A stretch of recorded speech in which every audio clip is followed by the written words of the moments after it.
Hello student, good morning. जैसा कि पिछली क्लास में हम लोग समुद्री जल का खारापन पढ़ लिए थे, ठीक है।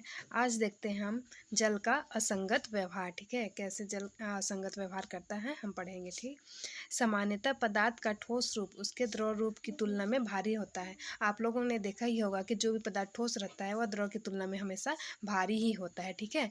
परंतु जल का व्यवहार इसके विपरीत होता है, ठीक। परंतु जल का व्यवहार इसके विपरीत होता है, ठीक है।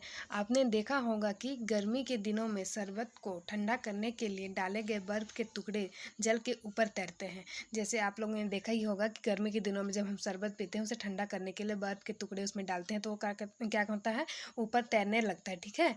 अब हम कह सकते हैं कि बर्फ का घनत्व जल के घनत्व से कम होता है, ठीक। जब शरबत को ठंडा करने के लिए बर्फ क्या करते हैं, पानी में डालते हैं तो बर्फ क्या होता है, तैरने लगता है। तो क्या है, बर्फ का घनत्व क्या है, जल के घनत्व से कम होता है, इसलिए क्या होता है, बर्फ ऊपर तैरने लगता है, ठीक है। आगे देखते हैं किसी पदार्थ का घनत्व इसके उसके इकाई आयतन का द्रव्यमान है, ठीक है। किसी पदार्थ का घनत्व क्या है, उसके इकाई आयतन का द्रव्यमान है। घनत्व इक्वल टू द्रव्यमान बटे आयतन, ठीक है। द्रव्यमान बटे आयतन करने से क्या होगा, उसका घनत्व निकाल लेंगे हम लोग, ठीक। जल का घनत्व 4 डिग्री सेल्सियस पर अधिकतम होता है।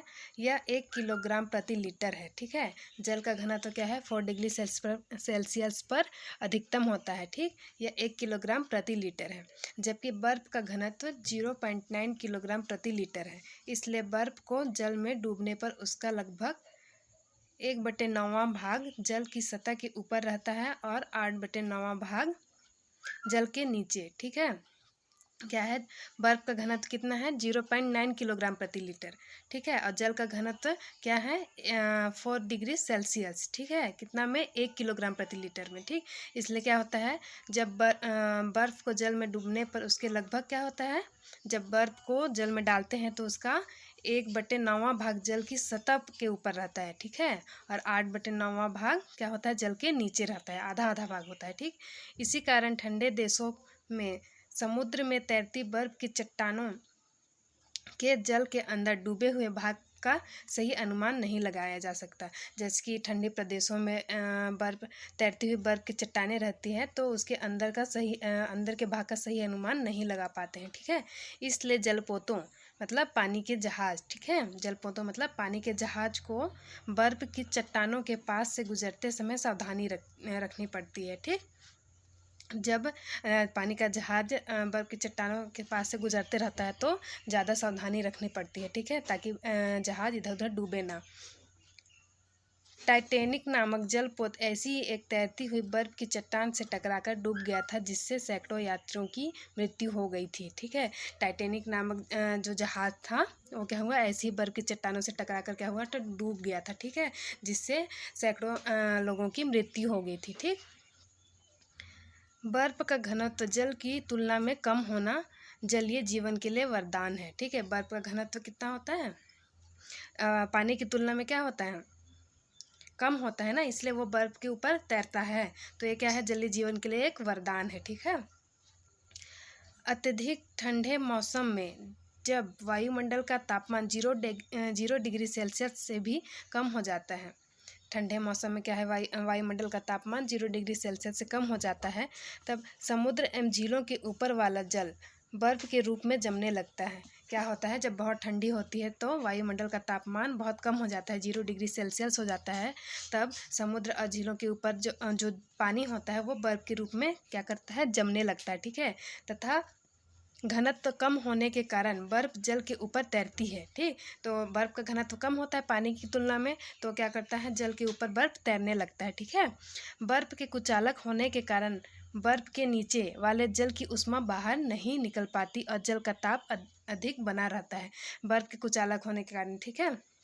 बर्फ में क्या होता है, ऊष्मा का प्रवाह या उद्युत का प्रवाह नहीं हो पाता है, इसलिए जो नीचे पानी रहता है उसका ऊष्मा बाहर नहीं निकल पाता है, ठीक है। और जल का समुद्र या तालाबों के जल का नीचे का पानी क्या होता है, उसका तापमान वैसे ही बना रहता है, ठीक है। इस कारण जल में रहने वाले जीव जंतु और पौधे जीवित रहते हैं, ठीक है। अगर वो बहुत ज़्यादा ठंडी हो जाएगी पानी तो जीव जंतु मर जाएंगे, ठीक है। हमने देखा कि जमने पर जल का घनत्व कम हो जाता है, जल का घनत्व कम हो जाता है और आयतन बढ़ जाता है। ठीक है, जब ये जमने लगता है तो जल का घनत्व क्या होता है, कम हो जाता है और आयतन बढ़ने लग जाता है।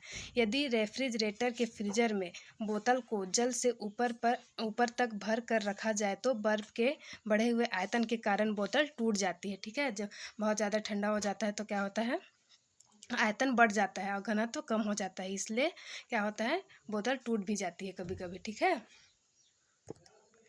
आगे देखते हैं 2.3 कठोर एवं मृदु जल। देखते हैं कठोर जल और मृदु जल क्या होता है। ठीक, नहाने तथा कपड़ा धोने के लिए सामान्यतः साबुन का उपयोग किया जाता है। नहाने और कपड़ा धोने के लिए क्या करते हैं हम लोग, साबुन का उपयोग करते हैं ना, नहाने में और कपड़ा धोने में। जब जल साबुन के साथ बहुत सा झाग देते हैं, साबुन के साथ जब जल बहुत सा झाग देते हैं, ठीक है, वो जल जिसमें साबुन लगाने पे वो झाग उत्पन्न करता है तो उसे क्या कहते हैं, मृदु जल कहते हैं। ठीक है, तो उसे हम मृदु जल कहते हैं। ठीक, कुछ स्रोतों में से प्राप्त जल साबुन के साथ अच्छी तरह झाग नहीं देता, उसे कठोर जल कहते हैं। और कोई कोई सा जल ऐसा होता है, कोई कोई सा पानी ऐसा होता है जिसमें साबुन डालने पर भी वो झाग नहीं देता है, उसे क्या कहते हैं, कठोर जल कहते हैं। ठीक, कठोर जल के में कैल्शियम एवं मैग्नीशियम के लक्षण घुले रहते हैं। कठोर जल में क्या रहते हैं, कैल्शियम और मैग्नीशियम के लवण होते हैं। ठीक है, जो साबुन के साथ क्रिया कर अविलेय पदार्थ बनाते हैं। वो क्या करते हैं, साबुन के साथ रिएक्शन करते हैं और अविलेय पदार्थ बनाते हैं, जिसमें वो नहीं, अविलेय पदार्थ मतलब ना घुलने वाला, ठीक है, पदार्थ बनाते हैं। इस कारण पर्याप्त झाग नहीं दे पाते हैं वो। किसके कारण, कठोर जल में क्या होते हैं, मैग्नीशियम और कैल्शियम रहते हैं ना, तो साबुन के साथ क्रिया करके वो क्या करते हैं, अविलेय पदार्थ बनाते हैं, जिस कारण से पर्याप्त झाग नहीं मिल पाता है। ठीक, ठीक है, क्या होता है, पर्याप्त झाग नहीं दे पाते हैं वो। ठीक, जल की कठोरता दो प्रकार की होती है। ठीक है, देखते हैं जल की कठोरता दो प्रकार की होती है। पहला अस्थायी कठोरता और दूसरा स्थायी कठोरता।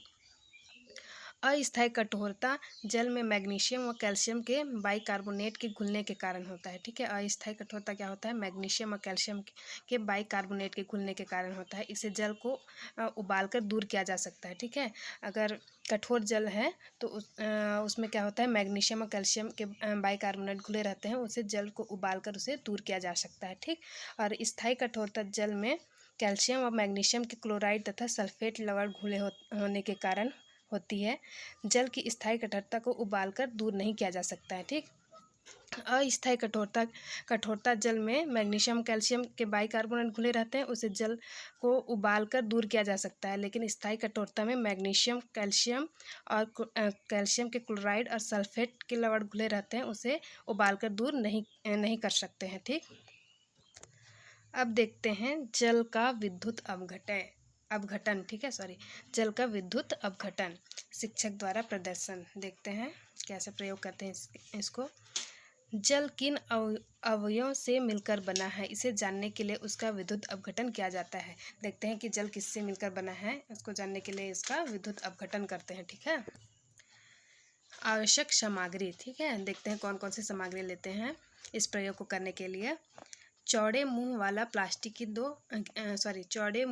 प्लास्टिक की बोतल। ठीक है, चाकू, 2 छिद्र वाला रबर कार्क स्टैंड, सल्फ्यूरिक अम्ल, पानी, कार्बन की 2 छड़ें, 2 परख नलियाँ, बैटरी 6 वोल्ट का और माचिस। ठीक है, इस प्रयोग को करने के लिए चौड़े मुंह वाली प्लास्टिक की बोतल लेकर उसकी तली काट देते हैं।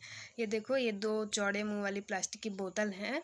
ठीक है, इसकी तली को काट देते हैं। ठीक है, नीचे की भाग को काट देते हैं। बोतल के मुंह पर 2 छिद्र वाला रबर कार्क लगाकर इन छिद्रों में कार्बन की 2 छड़ें लगा दें। ठीक है, ये क्या करते हैं, बोतल के मुंह पर 2 छिद्र वाला रबर कार्क लगाते हैं। ठीक है, यहाँ पे ये जो दिख रहा है काला सा, ये रबर कार्क है। ठीक है, इसके बाद क्या करते हैं, छिद्रों में कार्बन की 2 छड़ें लगा देते हैं, ये कार्बन की छड़ है। ठीक, बोतल को चित्र 2.4 के अनुसार व्यवस्थित करें। देखो 2.4 में कैसे व्यवस्थित किया गया है बोतल को। उल्टी रखी इस बोतल में 2/3 जल भरकर कुछ बूंदे सल्फ्यूरिक अम्ल की डालें। इस बोतल में क्या करते हैं, जल भरते हैं और सल्फ्यूरिक अम्ल डालते हैं। ठीक है, अब जल में भरी कांच की 2 परख नलियों को कार्बन इलेक्ट्रोड पर इस प्रकार उल्टा रखें कि उसमें जल पूरा भरा रहे। अब इसको क्या करते हैं, कांच की दो परख नलियों को कार्बन इलेक्ट्रोडों पर इस प्रकार उल्टा रखते हैं कि जल पूरा भरा रहे। ठीक है, दोनों इलेक्ट्रोडों को विद्युत धारा के स्रोत बैटरी से जोड़ देते हैं। इसके बाद क्या करते हैं, इसको बैटरी से जोड़ देते हैं दोनों को। ठीक है, दोनों कार्बन के छड़ को। इसके बाद देखो, कुछ देर बाद गैस के बुलबुले इलेक्ट्रोडों से उठकर परख नली में एकत्रित होने लगती है। इसके बाद कुछ देर बाद देखते हैं बैटरी से जोड़ने के बाद कि कुछ बुलबुले इलेक्ट्रोडों पर उत्पन्न होने लगती है। ठीक है, ऊपर उठने लगती है। ठीक, एकत्रित होने लगती है। क्या दोनों परख नलियों में गैसों का समान आयतन एकत्रित हुआ? एक परख नली में दूसरी परख नली की अपेक्षा दुगनी गैस एकत्रित होती है। ठीक है, एक परख नली में क्या होता है, दूसरे की अपेक्षा ज़्यादा गैस एकत्रित होती है। ठीक, जब परख नली में गैस पूरी भर जाए तब उसके मुंह पर अंगूठा लगाकर परख नली को इलेक्ट्रोड से हटा दे। जब परख नली में इसमें गैस पूरा भर जाता है तो ये क्या करते हैं, ये कार को निकाल के अंगूठा लगाकर उसको दबा देते हैं। ठीक है, इस इलेक्ट्रोड से हटा देते हैं। परख नली के मुंह को कार के द्वारा बंद कर दें। परख नली के मुंह को क्या करते हैं, कार के द्वारा अब बंद कर देते हैं। एकत्रित गैस का परीक्षण करने के लिए परख नली का कार्क खोलकर जलती माचिस की तीली से जलाएं। ठीक है, एकत्रित गैस का परीक्षण करने के लिए परख नली का कार्क खोलकर जलती माचिस की तीली ले जाते हैं। इसके बाद क्या करते हैं, परख नली में कार्क लगा है उस कार्क को खोलकर क्या करते हैं, जलती हुई माचिस की तीली लेके जाते हैं। ठीक है, उसके पास तीली नीली लौ के साथ जलती है तथा पॉप की आवाज़ उत्पन्न होती है। ठीक है, तब क्या होता है, जो तीली होती है वो क्या करती है, नीली लौ के साथ, ठीक है, नीले नीले कलर की लौ के साथ क्या करती है, जलने लगती है और पॉप की आवाज़ उत्पन्न होती है। ठीक है, यह हाइड्रोजन गैस की उपस्थिति को दर्शाता है। कौन, जब माचिस की तीली को लेके जाते हैं परख नली के पास तो क्या होता है, नीली लौ के साथ वो जलने लगता है और पॉप की आवाज़ आती है। इसका मतलब है कि हाइड्रोजन गैस उसमें उपस्थित होता है। ठीक है, जब दूसरी परख नली गैस से भर जाए तो पूर्वानुसार उसे भी हटा लें। जब दूसरी परख नली गैस से भर जाता है तो उसे भी पहले की तरह उसे हटा देते हैं। ठीक है, इस परख नली के मुंह के समीप भी जलती हुई माचिस की तीली ले जाते हैं। ठीक, अब उस परख नली में भी क्या करते हैं, जलती हुई माचिस की तीली लेके जाते हैं। ठीक, अब क्या हुआ, अब देखते हैं क्या हुआ। अब तेज़ी से जलने लगती है। अब वो क्या करती है, तेज़ी से जलने लगती है। ऐसा ऑक्सीजन गैस के कारण होता है। अब दूसरी परख नली के पास क्या करते हैं, जलती हुई तीली लेके जाते हैं, तब वो क्या होती है, तेज़ी से जलने लगती है वो। ठीक है, ऐसा क्यों होता है, क्योंकि ऑक्सीजन गैस उपस्थित होता है। ठीक है, ऑक्सीजन गैस जहाँ उपस्थित होता है वहीं आग जलती है। ठीक है, बिना ऑक्सीजन गैस के आग नहीं जल सकता। तो क्या है, हाइड्रोजन गैस के कारण, उपस्थिति के कारण क्या होता है, नीली लौ जलने लगती है और पॉप की आवाज़ आती है। ठीक है, और ऑक्सीजन गैस जहाँ होती है वहाँ आग तेज़ी से जलने लगती है। ठीक है, इस क्रियाकलाप से यह पता चलता है कि जल हाइड्रोजन तथा ऑक्सीजन के सहयोग से बनता है तथा इसके आयतन के अनुसार हाइड्रोजन ऑक्सीजन से दुगुनी होती है। ठीक है, इस क्रिया के में पता चला ना कि क्या होता है, जल में हाइड्रोजन और ऑक्सीजन उपस्थित होता है। ठीक है, हाइड्रोजन और ऑक्सीजन से मिलकर बना होता है जल। ठीक, तथा इसके आयतन के अनुसार क्या होता है, हाइड्रोजन ऑक्सीजन की मात्रा में दुगुनी होती है। ठीक है, आगे देखते हैं 2.10 जल चक्र। ठीक है, समुद्रों, झीलों एवं तालाबों तथा जल के अन्य स्रोतों का जल लगातार वाष्पित होता रहता है। देखते हैं कि समुद्र, झील, तालाब एवं अन्य स्रोत का जल क्या होता है, लगातार वाष्पित होता है। धूप के कारण क्या होता है, वाष्पन के आधार वो वायुमंडल में जाते रहता है। ठीक है, पौधे एवं जंतु भी विभिन्न जैविक प्रक्रियाओं के द्वारा जल वाष्प उत्पन्न करते हैं। ठीक, यह जल वाष्प वायुमंडल में एकत्रित होती है। यह कहाँ जाती है, सीधे वायुमंडल में जाती है और वहाँ एकत्रित होते रहती है। ठीक है, जल वाष्प हल्की होने के कारण ऊपर की ओर जाती है। जल वाष्प क्या होती है, हल्की होती है, जिसके कारण वो वायुमंडल में ऊपर की ओर जाने लगती है। ठीक है, वायुमंडल की ऊपरी सतह का ताप कम होने के कारण यह जल वाष्प छोटी छोटी बूंदों के रूप में संघनित हो जाती है। क्या होता है, वायुमंडल की ऊपरी सतह का ताप क्या होता है, कम होता है। ठीक है, जिसके कारण क्या है, ये जलवाष्प छोटी छोटी बूंदों के रूप में संघनित हो जाती है। ठीक है, वाष्प क्या होती है, बूंद के रूप में बदल जाती है। ठीक, एवं बादल बनाती है, एवं क्या होती है, बादल बनाती है। ठीक है, बादलों में जल की बूंदें पास पास आती है। बादलों में क्या होती है, जल की बूंदें पास पास आ जाती है तो पानी की बड़ी बूंदें बन जाती है। बादलों में बूंदें पास पास आती है, जिसके कारण पानी की बूंद बड़ी बनने लगती है, ठीक है, तथा वर्षा के रूप में गिरने लगती है। इस प्रकार जल पुनः जल स्रोतों में पहुंच जाता है। इसके बाद क्या है, नदी तालाबों से जलवाष्प बन के ऊपर उठे रहता है वायुमंडल में, फिर बादल बनता है।